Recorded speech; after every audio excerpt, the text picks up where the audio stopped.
What's up, guys, and welcome back to my reading journey. Hope you're all doing absolutely fine. And today, as usual, we're gonna continue with the essay by Seneca on the shortness of life. It's gonna be the 17th part. So let's get started.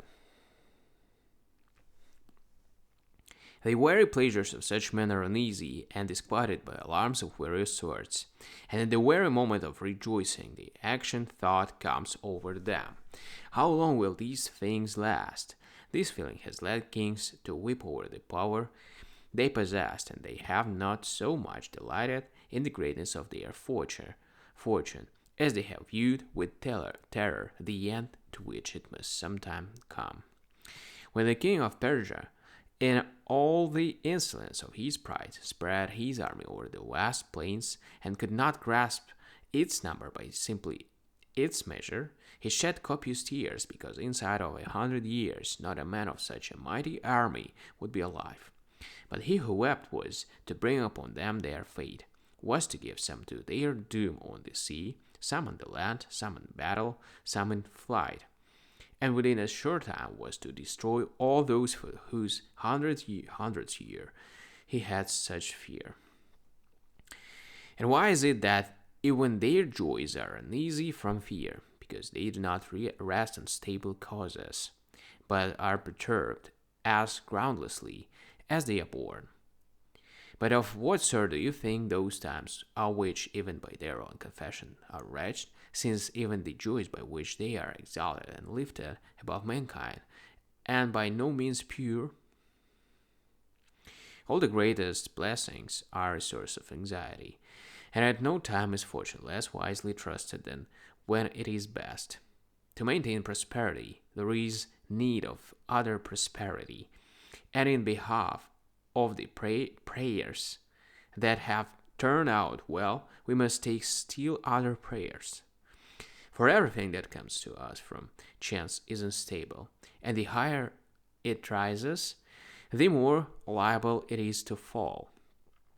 Moreover, what is doomed to perish brings pleasure to no one. Very wretched, therefore, and not merely short, must the life of those be who work hard to gain what they must work harder to keep.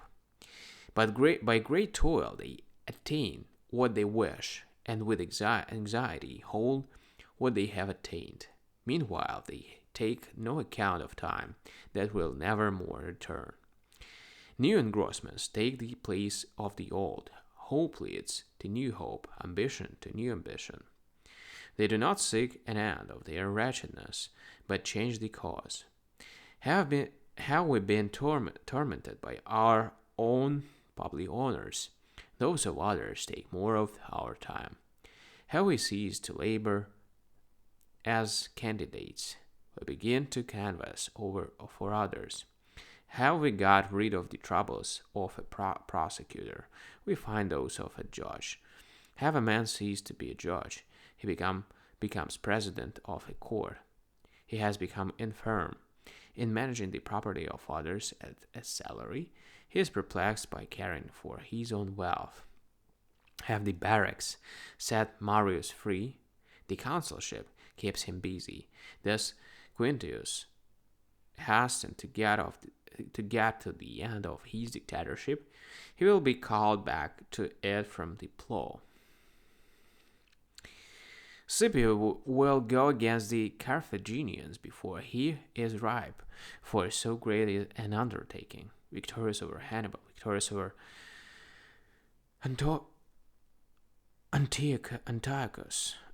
victorious over Antiochus, the glory of his own consulship, the surety for his brothers did he not stand in his own way, he would be set beside Show.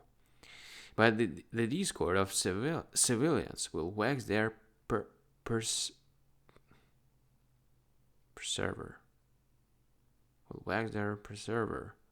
And when and when as a young man he had scorned honors that rivaled those of the gods, at length, when he is old, his ambition will lake the light in stubborn exile. Reasons for anxiety will never be lacking, whether born for prosperity or of wretchedness. Life pushes on in a succession of engrossments. We shall always pray for leisure, but never enjoy it. Alright, guys, we're done with this part, and as usual, we're gonna continue tomorrow on the next one. Thank you for joining this video. I'm gonna say tomorrow bye.